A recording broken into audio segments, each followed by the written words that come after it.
So I think everybody's ready. I am recording the presentation as well, if that's okay with you, Brian. That's fine. And then I think we can hand over to you. So good morning, everybody who have joined us on the call today. Thank you for joining us. Thank you for supporting this initiative of the Talent Cafe, where we can learn from each other and where we can share information and do a little bit of even networking. So I'd like to welcome Brian to our call today. Again, Brian, thank you for joining us and thank you for sharing your knowledge also with the Namibian HR community. A bit of background about Brian. Brian is the regional director of the Alpha Group.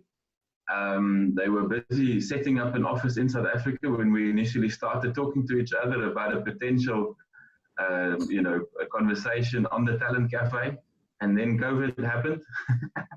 And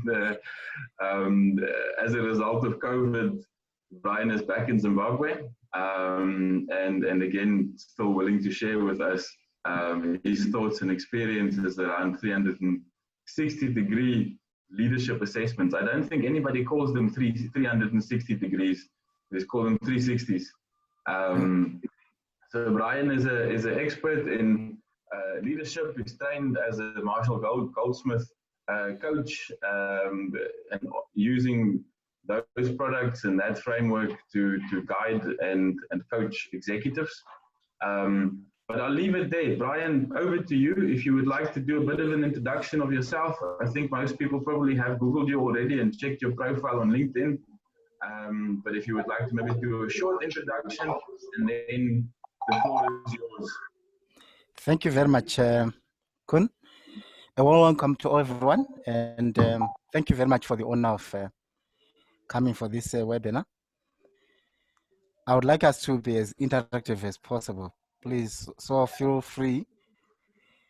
At Alpha, we've got something what we call the aha moment. This is when there's a light bulb. Let's say, like I've said, something that you feel is a light bulb moment. If you can actually share those moments with everyone else by just putting your comments in your chat box, we can read some of them at the end.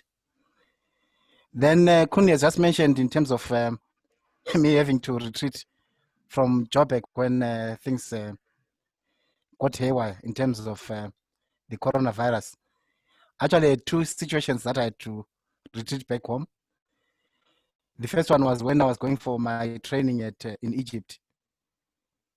And actually took my flight. And when I was in Nairobi, just landed for connecting to Egypt, I then received a message that Egypt was going on a lockdown. So I had to U-turn again from Nairobi. So it's been quite a challenge for quite a lot of people as well. Then in terms of introductions, Kun, it's always a challenge. I remember there was a time when I was presenting in Botswana. And before me, there were some doctors, there was a professor, and a minister. And I didn't have all that. So when it was my time to introduce myself, I just said, ladies and gentlemen, I don't have the accolades that have been given to the rest of the people who have spoken before me. But there's one thing that I'm proud of, and that was that I'm the first billionaire to address this gathering. There was some silence for some seconds until people remembered, oh, okay, I was coming from Zimbabwe. At that time, we're trillionaires, actually. And fortunately, this time, of course, we are back to normal. We are back to the decent figures and all that. So I don't have as much hosting to talk about as then. In terms of my presentation, ladies and gentlemen, please let's be interactive. And as I've mentioned, I would love to address some of your questions at the end as well. So please feel free. And the most important thing, if I may highlight, as presenters, we get the energy from you, the audience. It makes a lot of difference. It gives the vibe to the presenter as well when the audience is interacting and connecting So please, I would appreciate that. Then in terms of the agenda, we have the overview. Then we talk of the leadership behavior.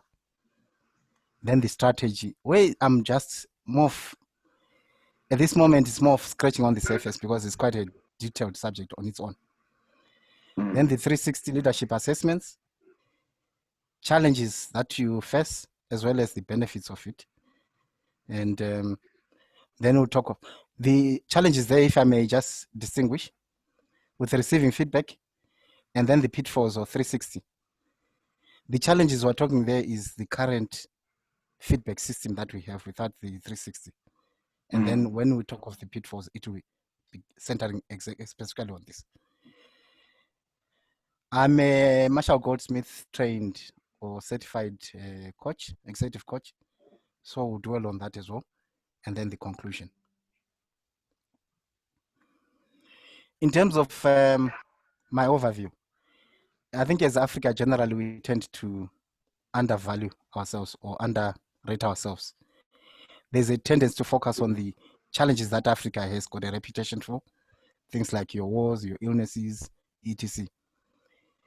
And yet, when you look at the positive statistics and the potential that we have, it's more of us as leaders.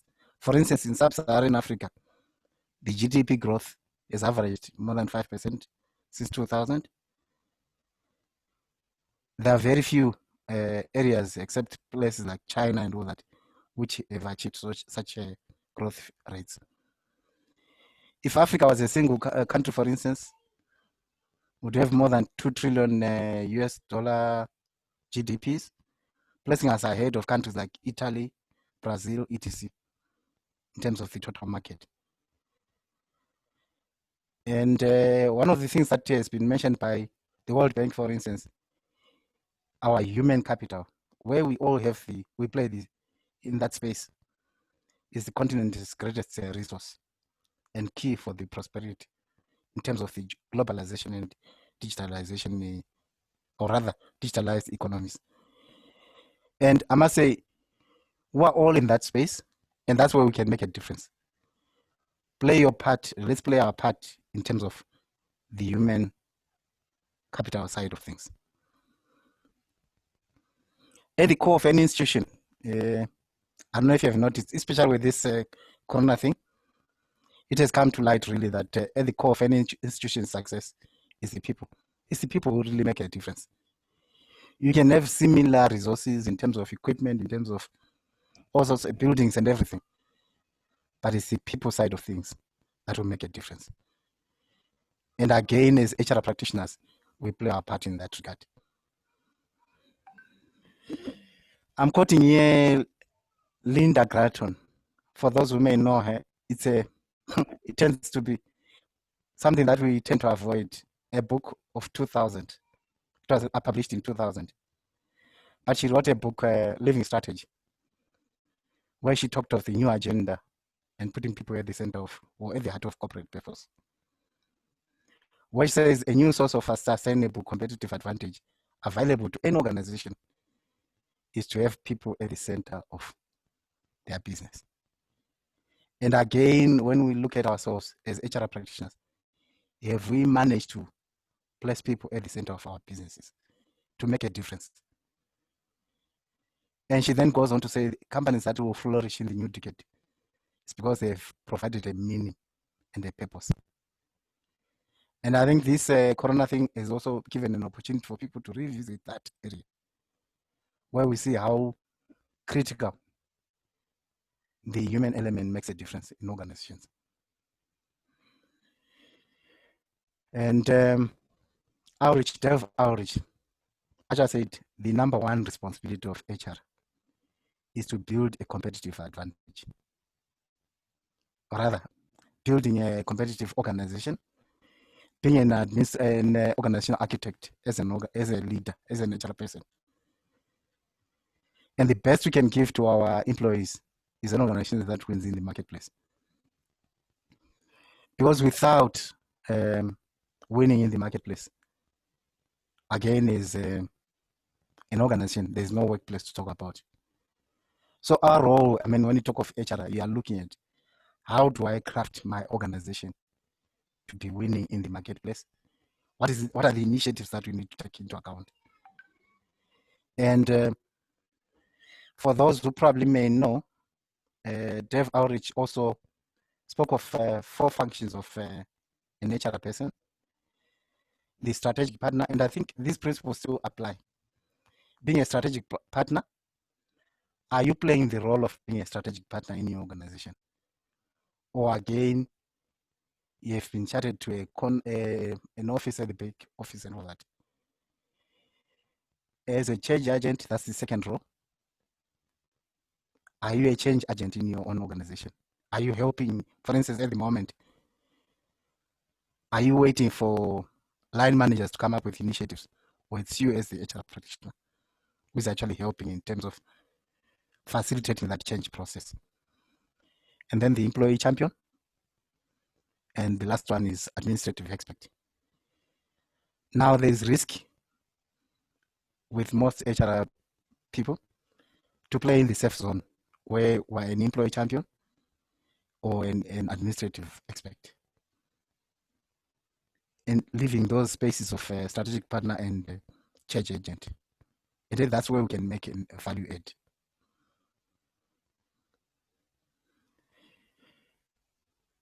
One of the things that we need to highlight or to see is that it takes time to develop leaders. It even takes more time to develop a team of leaders. Again, as HR practitioners, when we talk of the 360, it comes to this as well. As unfortunately, the source, I couldn't get the source of this, but in today's transitional workplace, every management level, if you look at it, or function in an organization, you look at a manager, for instance, is either a potential accelerator or a roadblock to the success of your organization. So if you look at all your key managers, for instance, or leaders, ask yourself, is he or she a potential accelerator or a roadblock? And it's important, again, even as HR practitioners, are we playing our role in terms of understanding that? Because it's like a team. Look at, do I have the right players? Do you have that conversation with the CEO where you can discuss these issues and see how you can actually improve the team for your winning in the marketplace? Again, leadership impacts, which is critical in terms of understanding, again, in terms of leadership, it impacts on the organizational performance. And as an HR practitioners, we need then to look at our leadership in the organization. How is it impacting performance? And based on the Marshall Goldsmith thinking, for instance, the behavior of leaders or leadership is very critical because 50 to 70% of it impacts the organizational culture. And that organizational culture impacts the organizational performance. So it's not a small thing when you look at the behavior of leaders. It's something that we need to really critically look at and how we can transform it. And that's where the 360, especially the Marshall Goldsmith approach comes in. Looking at something that we may probably take as a minor thing, and it has got a bearing on the organization. 65%, for instance. Okay. Maybe if I can go back there. We're saying 35% of organizational performance is affected by the behavior of leaders. The balance then, which is 5 factors. It's of us, your franchise, magnificent environment, intellectual property rights, and regulatory barriers. We're saying these 5 are the 65% or the balance, which really means, or maybe just to understand the magnificent environment, it's your things like where there's abundance of, let's say, like diamonds or oil or whatever. Those are a contributory factor to the success of certain organization, depending on what it is. And then, of course, the intellectual property rights, etc. So maybe your comments. If 35% of the performance of the organization is determined by one factor, how important is it for you as an HR practitioner to then make sure you attend to that? I take it's a critical area. You wanted to comment there, Kun? I think it's crucial, Brian. And the problem is that we have leaders that are not being taught how to be good leaders. I read a statistic. I think we had a speaker about 2 or 3 sessions ago, and I read one of his research articles, and they said the first time that somebody gets into any kind of leadership training program or leadership development is something like 7 to 10 years after they were first promoted into a position where they are leading people. So we're learning such bad habits, we're learning such bad skills, and then, we were teasing beforehand about the unfreezing the movement and the refreezing model of Kurt Lewin. All of those behaviors are frozen into their day-to-day interaction. And then you have to almost do the unlearning and then teach the new skills, and then the relearning. Go back into your company, as we said before you started. The company then doesn't accept those new behaviors, and then people regress to their old behaviors again. So that's true. For sure, one factor that contributes 35%, is something that we really need to influence, and it's something that we can do something about. Man, it's not something that is unchangeable. This one is more of challenging us as HR practitioners. I think at the end of the day, when we start our jobs or when we apply for jobs, sometimes we then tend to be in a desperate situation where we don't lay the groundwork. I remember my last job, when I got the position, I was actually very clear that I hope I'm actually going to be responsible for all HR, including at senior level. My responsibility is not just at junior level. Because then what happens is the CEO may take you as just responsible for making sure employees are happy. And yet you have to play a critical role in terms of shaping the organization as well, and playing that role at a strategic level. And that's where some of these things come into it. So you have to have a role in terms of the behavior of leaders as well. So the leadership effectiveness, it really has a deep leverage on the organization's competitiveness. It's just emphasizing the point. Because what we're saying is more than a third of the organization's performance is dependent on those leaders' behavior. What behavior are they displaying? What's the spirit or the culture they are creating? So again, from this 360, those things come up.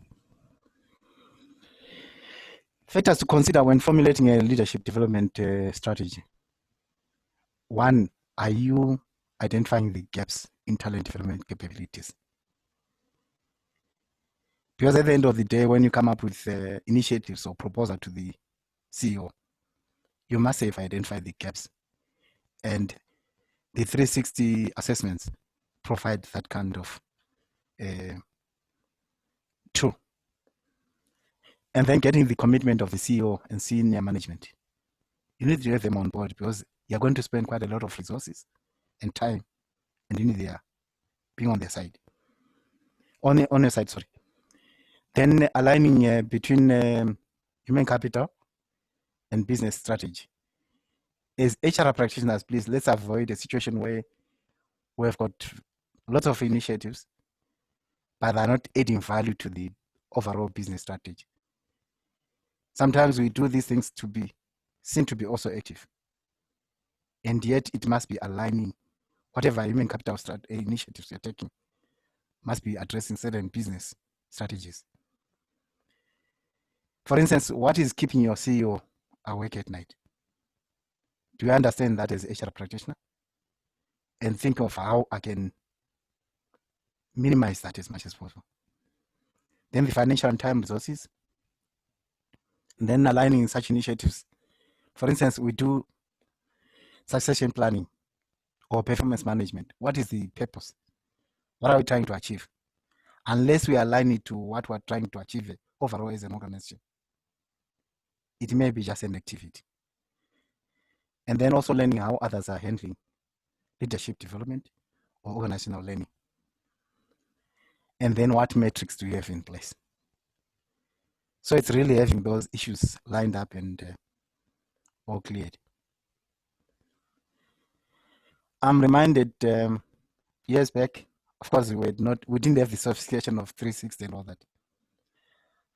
But I did an exercise with my colleagues at senior level, where for each and every director, we looked at people who were reporting to us. And one with performance reviews in terms of feedback. We had the person also commenting in terms of their own personal development and all that. And then the leaders assessment. And we put people in those 4 boxes, for instance. In terms of performance, there were those who were very, and the potential, those were very high. They were our stars. And would highlight those to say, these are the stars to look at and develop further. And then with the bedrock, these are the solid performers, but without necessarily having any potential. They're solid, they're experienced, they've been in the organization, and they're performing well, but don't necessarily have potential to go any further. You look after them as well. And then those who had high potential, but were still not yet good in terms of performance, probably because they're still new and all that. Again, you have to nurture them to be your stars for tomorrow. Then, of course, with these question marks, were poor in performance and poor in potential. You manage them out or try and help them to then move into stars or bedrock. But it involved the support of line managers. And when you have their support, even the CEO then goes along and you get the results that you were looking for, because you are contributing to the overall performance of the business. What is the hindrance there? HR are not strategically placed is one key thing. Limited resources, funding and time. I think I've mentioned already in terms of strategically placed, but it's for you as an HR practitioner to actually do that and work on it. Yes, at times you have resistance and all that, but you work on it until you are seen as adding value to the overall performance of the organization. Then lack of leadership, top leadership support is another factor. Then the ad hoc initiatives. As an HR practitioner, are you starting and stopping initiatives? Again, not adding to the overall value of the organization. That can add to hindrances as well. Attitude to learning. What is the attitude to learning in your organization? Lack of knowledge about how it's done. Again, is as an HR practitioner, especially today, please, you have got lots of platforms. You have got LinkedIn, where you can check on who is who in the profession, and link up and cry for help if you need help. And also, I mean, these tools that we have, like your Zoom, link up and you've got all the facilities to do it. Failure to use key metrics to measure the effectiveness of leadership development programs. I worked for Anglo-American when I was still here. That organization was very particular about training evaluation, for instance. You don't just go into training, for instance, and say at the end of the year, I did so many people. You actually have to show or to demonstrate the value of your initiatives. If we read training, what is the evaluation? By line managers, by the individual. What has been the difference back in the workplace? So again, you move away from just having the stats to say, I trained 10 people, so what? Then leadership development, which may be seen as a luxury item in the organization. Again, it's because of probably not delivering the tangible results is HR practitioners. Developing leaders generally has moved from what you'd call fixing broken leaders. And when that is the case, this is where sometimes, for instance, when people are sent for training, or they see it as, you've seen them as not performers. I remember in one organization with what we call outward bound, where people would go for leadership development. When you're nominated for that, it was seen as saying you are not a performer, or there's something wrong with you. So it has moved from that way to now where we are seeing developing highly and successful leaders. And that's what we're aiming for. So what is 360 leadership assessments? It's basically a form of, at Marshall Goldsmith, we call it feed forward for leaders, in which their skills and effectiveness are evaluated from their colleagues, their own supervisors, their peers, subordinates, etc. Or it's feedback. The normal term is feedback. But feedback again tends to look at what has happened in the past. With Marshall Goldsmith, we're also looking at feed forward. What is it that you need to do going forward for you to improve? So it's more of a developmental approach, and also less of an attack on someone's behavior. It's saying for you to be valued, you need to improve on 1, 2, 3. So it's feeding forward. It's a developmental process as well, providing a safe environment for the leader to receive candid feedback. You see, as we go through, you are getting more candid feedback than negative feedback, which tends to be biased and all that. And then helping the leader from different perspectives as well. Research here, which I sourced from Edge Training Systems, is that research generally shows that people who ask for feedback tend to be people who are effective.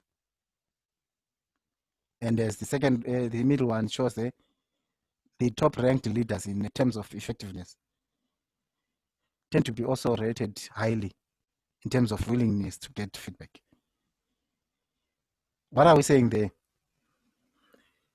We're saying leaders who are okay with being provided with feedback tend to be effective leaders.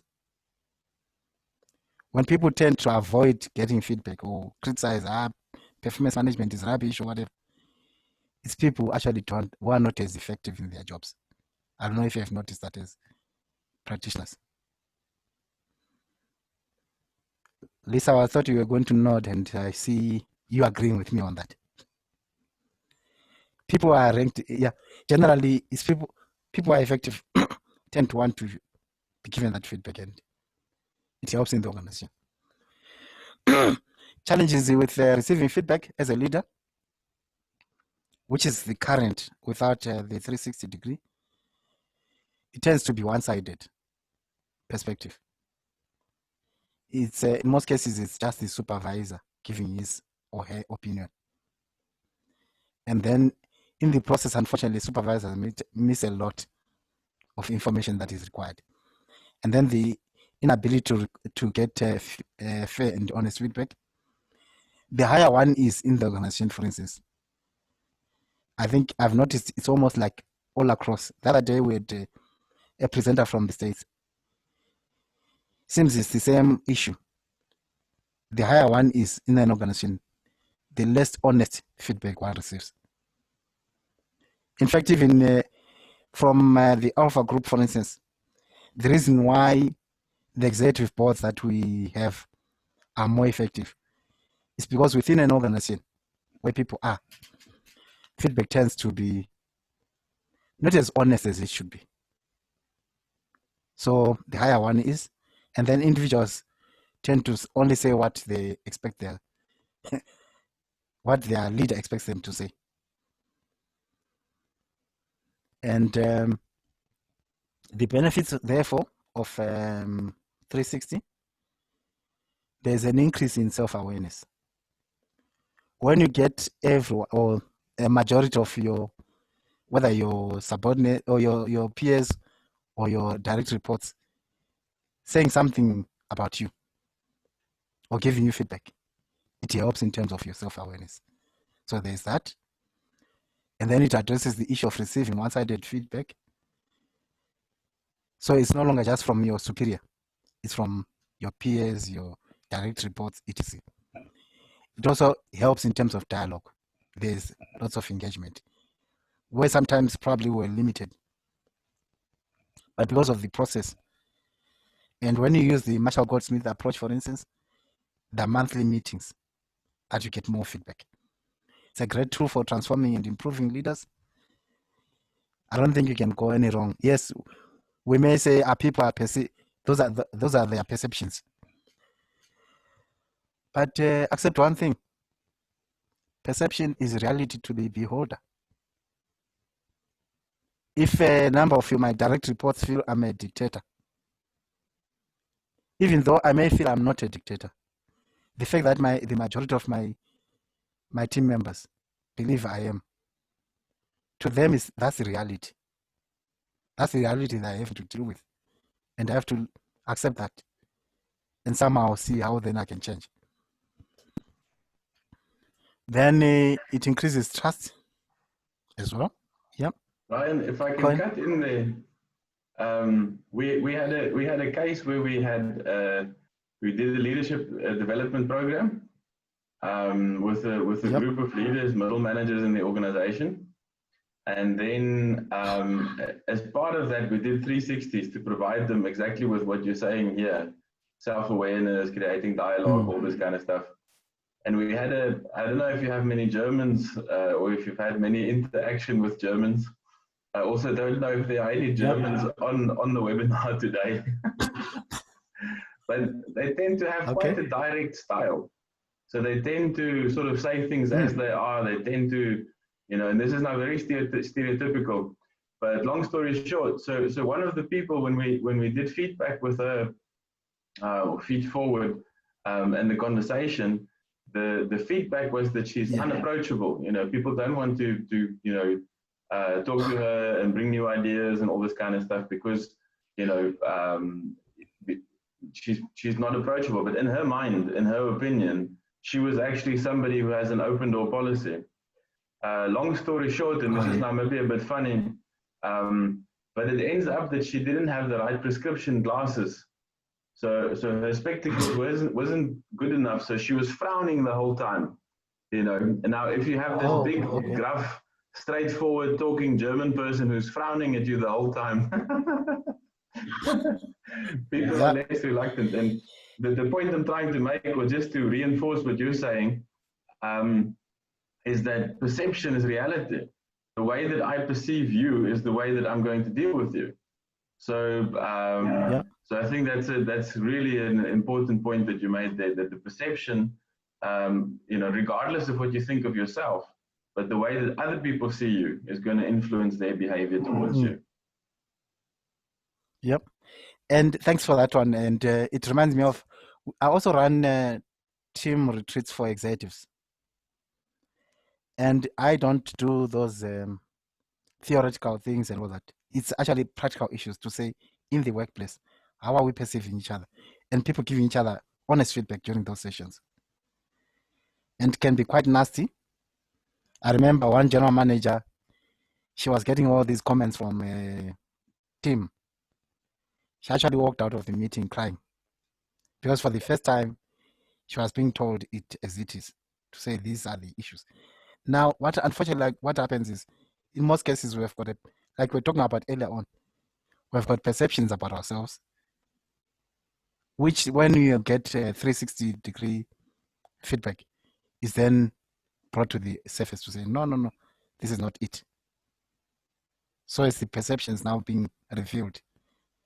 And it's a great tool for improving leadership. It increases trust as well. And you can engage in crucial conversations that we are probably skirting around and avoiding. And then it increases accountability and performance. The pitfalls Being nice, there's that risk. People being nice to each other. And again, playing it safe, where people start rating 50% kind of, where they don't want to unruffle feathers. So sometimes people may play it safe. If there's lack of trust in the organization, for instance, the feedback may also be dishonest, because people are trying to stay safe, and again, due to lack of trust, the question may then come, what's the boss going to use this information for? In some cases, it can then be used for hammering the non-performers, as it were. So again, the lack of trust may cause dishonest feedback to come out. The temptation to sideline positive feedback again depends on how the organization's politics comes in. If one feels someone is going to be promoted because of this, they may then tend to not give the positive feedback, and then may lead to increase in distrust in the organization. Then it's a time-consuming process, of course. If we're using the Goldsmith process, it's a 6 to 12 months process, and that can be time-consuming. Again, you need support of the leadership. Are we together so far? I am depending on your, what do you call it, body language. The Goldsmith assessment, essentially, it's a measurable and guaranteed leadership growth process, which really is depending on the stakeholders, the acknowledgement of recognized by stakeholders. By stakeholders here, we're talking of people who are impacted by the leader's behavior or performance. Those people play a role in terms of actually providing the feedback or assessments. And 95% of the leaders who have been involved in the Goldsmith have had improvement in their effectiveness. And this is based on research that was done to more than 11,000 leaders globally. The elements of it, one, it's an executive coaching. Secondly, it's feedback from the stakeholders. Then it's supporting successful leaders or people. And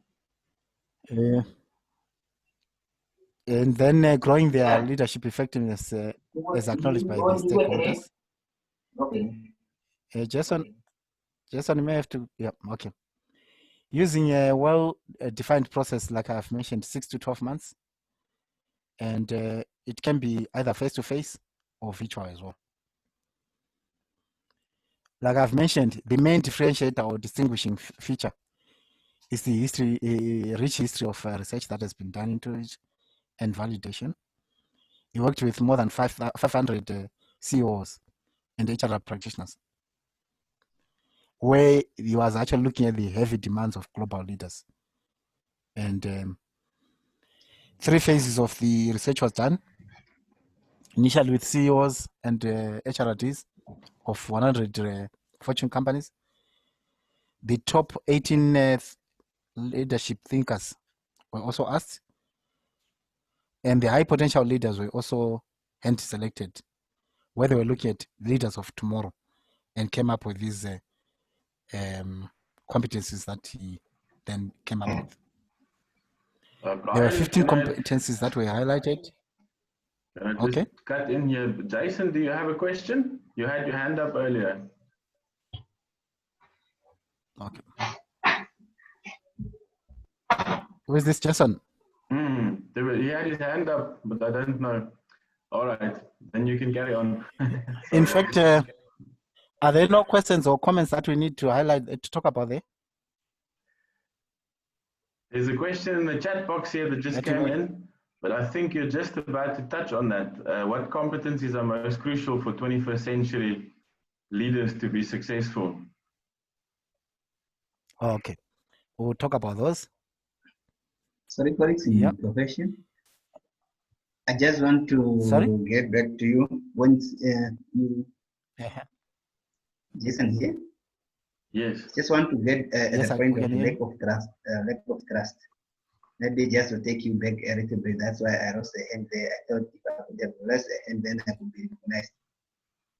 Is my voice clear? Okay, sure. Is Yeah, my voice it's very clear. Okay. Now, Yes, you are very clear. on that point of lack of trust now, in case if, for example, I got a staff member who is leaving an organization and he just indicates that he's going, for example, at the local authority without specifically saying where exactly he's going, and now he or she is owing the employer. Sometimes for an employer or for me as a manager, and I don't want to be seen keen to hear from the staff member or tracing the staff member where they are going. But for the sake of trying to recover our money, I think it's of my also advantage to know exactly. But sometimes staff members also not take it. Like maybe they will just say, no, why does the employer would like to know where I'm going? So maybe you can also advise how should we deal with that when it comes to lack of trust in this case, if you get me Okay. well. Yeah, I suppose it's an issue we can either discuss at the end, but essentially it's a long-term thing, obviously.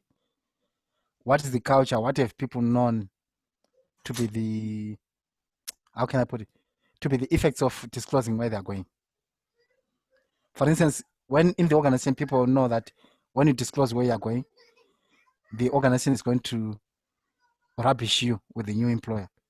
People then tend to keep that information to themselves. That's one. But also generally, when people are leaving, obviously at that stage they've got to safeguard their future as well. And sometimes people tend to be just evasive on where they are going. So it's normal. But And the question is, why do you need it? Why can't you just get the information you need? Whether it's because you have my home address, you have got my phone and everything. It's probably just signing a contract to say I will pay up whatever is due to you, without necessarily knowing where I'm going. I don't know. Maybe someone wants to comment there.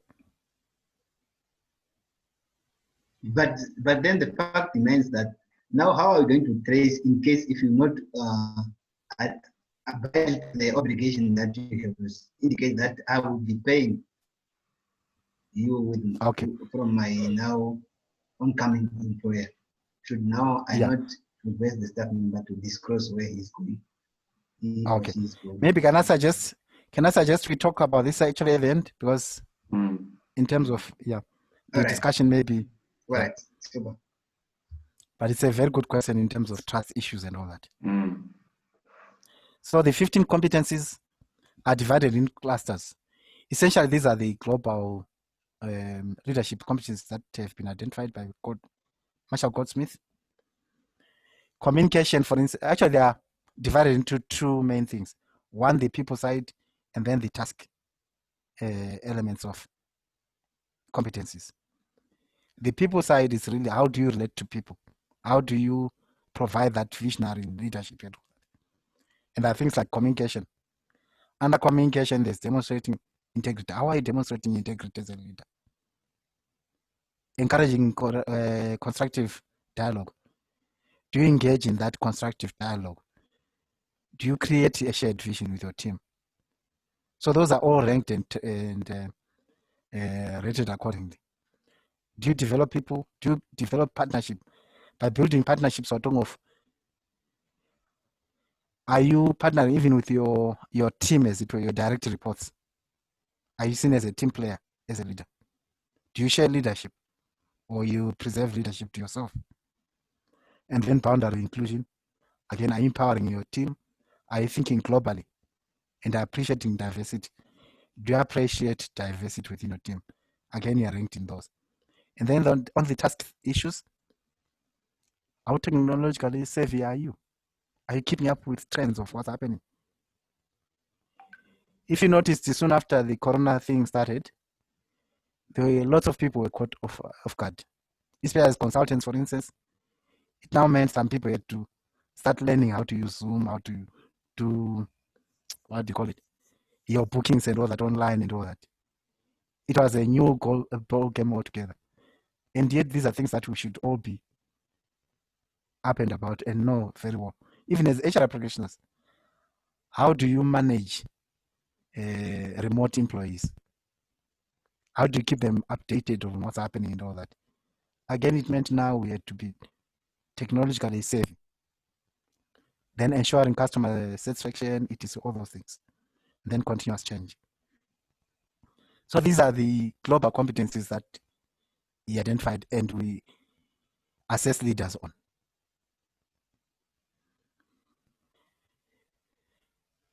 And then the phases in terms of his approach which we use, the introduction process where we actually introduce the coachee or manager that we are assessing.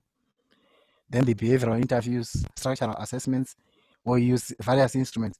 It doesn't have to be the GLA that I spoke about, which is the global leadership assessments. It can be another instrument, but it must be a structured process and the debriefing process as well. And then identifying the leadership growth areas, where from the various people who have reported, the upper managers, the peers and all that, what are the developmental issues or growth areas that you need to attend to? You then discuss that. And then the stakeholder briefings, it's briefing the stakeholders, how the process is going to be managed and how they are expected to assist in providing feedback to the coachee. And then the aging change, which is on a monthly basis. There's a process, then the progress review. And the leader at the end of the day must be a coach as well. This is just more of the monthly process. You meet and re-emphasize the leadership areas which you want to become better at. For instance, to be a better listener, to be able to delegate better. And then ask for feedback. How did I do last month? And then ask for feedback going forward. What can I do in our relationship to demonstrate the use of these behaviors and all that? And you're asking for 2 to 3 suggestions from your stakeholders. The raters, if just to emphasize the point, is the self. You rate yourself as an individual. There's the upper manager, that's the boss, and then the direct manager, himself or herself, and then the peers and the direct reports. These are all grouped even in terms of the assessment itself. There's the non-anonymous and the anonymous. The non-anonymous, for instance, it's the rating for yourself. How do you rate yourself? And even the upper manager and the direct manager. These are not anonymous. They're clear. That is coming from your boss. But peers and direct reports may be anonymous, as well as others. Others here are, again, people who have got a stake in your performance, who are affected by one's performance. One then gets a report, which is very clear in terms of communication, for instance, engaging people, where you have got your ratings, and then the average of all your raters. And from that, you will see the strengths and the development areas and all that. So essentially, those are the main issues of the 360 assessment. The main things are, 1, identifying your stakeholders. Who are the main people who are affected by your performance? Secondly, having an instrument that can use then to get their feedback and the follow-up process that one has to use. And making sure, of course, initially, yes, it may have challenges and all that, but in due course, especially as you go through your 6 months to a year, feedback will become even more and more refined and more honest and all that. To the extent that there's a component of our fees that is paid based on performance. Whether we have actually seen a clear change in the behavior of the person concerned or not. those are my contact details. And then saying thank you very much in terms of the time. Thank you very much, Brian. Just want to cut in here quickly because I'm aware some people will probably want to log off as they've only allocated an hour for this. So in terms of wrapping up today, if you have any questions, you're welcome to stay on and ask Brian any questions. That probably has maybe 10 or so minutes in his own schedule to answer any questions. I'd like to invite everybody to keep an eye on your inbox for our next Talent Cafe, which will be on August the 6th. And again, we're doing it on a Thursday afternoon because we're crossing over to the United States, where we have Khalifa Oliver that's going to share with us the strategies to create an employee listening program. So that's, listening to our employees. So I'm quite excited to hear about that as well. So the 6th of August, just sort of 4 o'clock in the afternoon. So that's the first thing. And then secondly, I will be sharing Brian's presentation, if he's okay with that with all of you. That's fine. So following this meeting, we will be sharing both the video as well as the presentation for you to have a look at all of that and to also increase your own knowledge about the process and all of that. So that's my story. Please be on the lookout for another invitation towards the 6th of August. And then if you have any questions, you're welcome to reach out to myself or to Brian to discuss, anything that we learned here today or that we discussed. Are there any questions?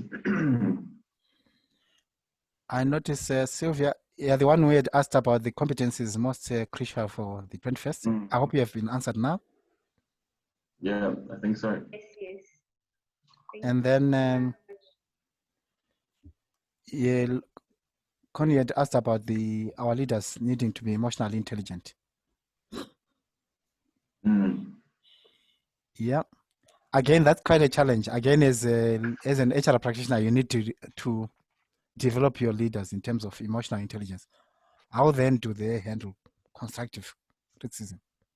In fact, on its own, it's a process. There's training that helps in terms of how to handle feedback and how to give feedback. Because sometimes we assume a lot of things, and that these are basic essentials that leaders need to have. And like we said earlier on, their perception will be, I'm very good at receiving feedback, constructive feedback.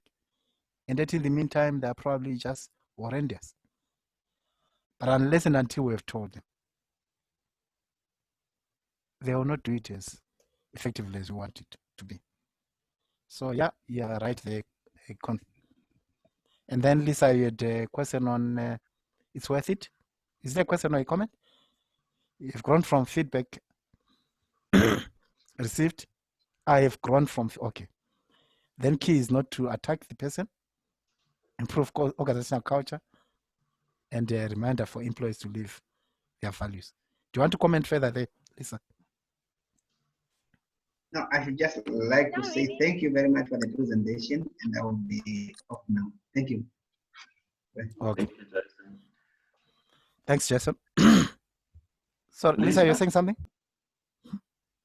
I just wanted to say thank you as well. And we do 360 feedback as part of our performance management as well. So it's really beneficial, and you can see the benefits because sometimes people have blind spots that they are not aware of.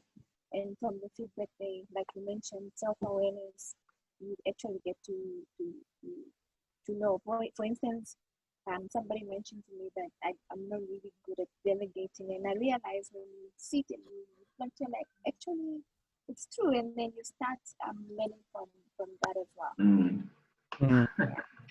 That's true. Yeah. So you're actually using the 360. Yes. Upward, downward, here, all levels. Is it at all levels, or it's just oh, you're saying all levels? All levels, yes. Oh, okay. That's good. Because sometimes organizations then tend to just limit it to leadership or senior leadership only. Yeah. And yet, if the whole organization is framed for it, trained and all that, it becomes more transparent and open in terms of even culture. Definitely. How about you, Cole? Right. If there are no further questions or comments, as I said, I'm aware of the time, so I don't want to keep anybody here longer than what they planned for. I would like to thank you, Brian, for joining us today. It was really quite helpful and insightful to look at those competencies and the pitfalls of 360 surveys. I think one of the things that you mentioned there was the briefing sessions for the raters beforehand, which I believe is absolutely crucial to the success. In my own experience, when we did 360s, when you had good rater briefings beforehand, the results were better. It's that idea of junk in, junk out, you know, garbage in, garbage out. Yep. You know, so really to get those raters to believe and understand that they have a responsibility to the leader, you know, to give them feedback and help them to be better. But if those rater briefings are not done properly, then it's a very big, you know, you're wasting your time and you're wasting your money, in my opinion. Yep. But then, thank you, Brian, so much for your participation and for your willingness to share with us. I hope that you guys are staying safe over in Zimbabwe, and that everything, you know, will return to some kind of normal sometime soon. Thank you very much. And to everyone, it will be a pleasure to also link up on LinkedIn. I'm reasonably active there, and especially for those who are on either as consultants or as even as a job seeker. It's good to make sure your LinkedIn profile is good as well.